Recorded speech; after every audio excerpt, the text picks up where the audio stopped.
কে কাকে চেপে ধরেছে বলা মুশকিল। একবার মনে হয় ট্রাম্প চেপে ধরেছে ইরানকে, আরেকবার মনে হয় ইরান বোধহয় ট্রাম্পকে চেপে ধরেছে। সর্বশেষ যে খবরটা গণমাধ্যমে এসছে তাতে দেখা যাচ্ছে ইরান গতকালকে একটা নতুন প্রস্তাব দিয়েছে, পাকিস্তানের কাছে পাঠিয়েছে, পাকিস্তান যাতে এটা আমেরিকাকে জানায়। কি সেই প্রস্তাব?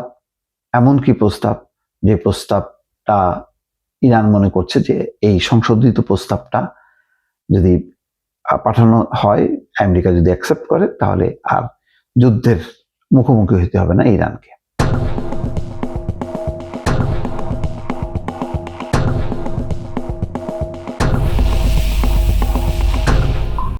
ইরান বলছে যে সর্বশেষ যে প্রস্তাব তাতেও ট্রাম্প অসন্তুষ্ট, চুক্তি নিয়ে সংশয়।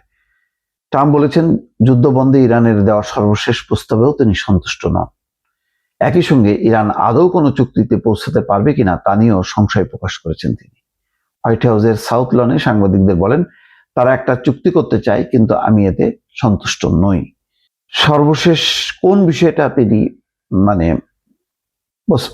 পাঠাইছেন যেটা তিনি গ্রহণ করতে পারছেন না, সে সম্পর্কে বিস্তারিত কিছু জানাননি।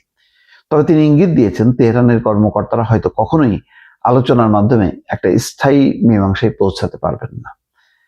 ট্রাম্প বলছেন তারা কিছু পদক্ষেপ নিয়েছে, তবে তারা শেষ পর্যন্ত লক্ষ্যে পৌঁছাতে পারবে কিনা তা নিয়ে আমি নিশ্চিত নই। এই সময় ইরানের নেতাদের মধ্যে প্রচন্ড মতভেদ আছে। বলছে যে তাদের নেতৃত্ব খুবই অসংগঠিত, সেখানে 2 থেকে 3টা এমনকি 4টা উপদল থাকতে পারে, একটি বিক্ষিপ্ত নেতৃত্ব। তারা সবাই চুক্তি করতে চায় ঠিকই, কিন্তু সবাই তালগোল পাকিয়ে রেখেছে। তার মানে কিছুটা বলা যায় যে যেটা দিয়েছে সেটা যে একেবারে খারাপ তাও না, কিন্তু ওই যে ট্রাম্প চাপে রাখছে খুব কৌশলে এই কথা বলে যে তারা যে প্রস্তাব দিয়েছে এই চুক্তিটা তারা পৌঁছাতে পারবে কিনা সন্দেহ আছে, কারণ তাদের নেতৃত্ব খুব অসংগঠিত, দল উপদল আছে, 4টা পর্যন্ত উপদল আছে। ফলে এই চুক্তি করলেও সেটা বাস্তবায়ন করতে পারবে কিনা বা শেষ পর্যন্ত সেই চুক্তিতে তারা স্বাক্ষর করবে কিনা সন্দেহ আছে।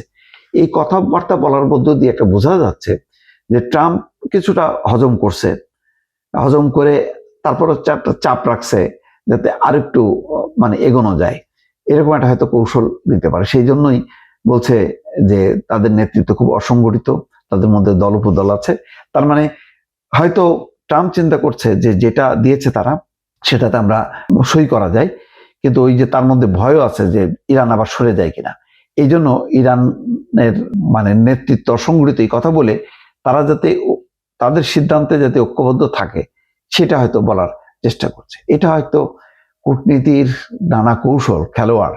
ট্রাম্প যতই মাথা তাদেরকে বলুক না কেন উদ্ভট চিন্তার বা তালগোল পাকায় ফেলে এক এক সময় এক এক রকম কথা বলুক না কেন, আবার অনেকে বলেন তিনি যাতে মাতাল তালে ঠিক, ঠিকই এইভাবে হুমকি ধামকি চাপ টাপ দিয়ে তিনি একটা জিনিস আদায় করতে চান।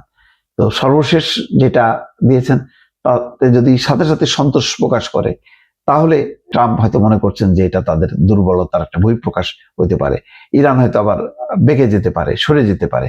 তো সুতরাং ইরান যাতে সেখান থেকে সরে না যায় সেই কারণে খুব কৌশলী একটা বক্তব্য দিচ্ছেন তিনি। তারপরও পরিণতি কি বা শেষ কি এটা বোঝা খুব মুশকিল দর্শক।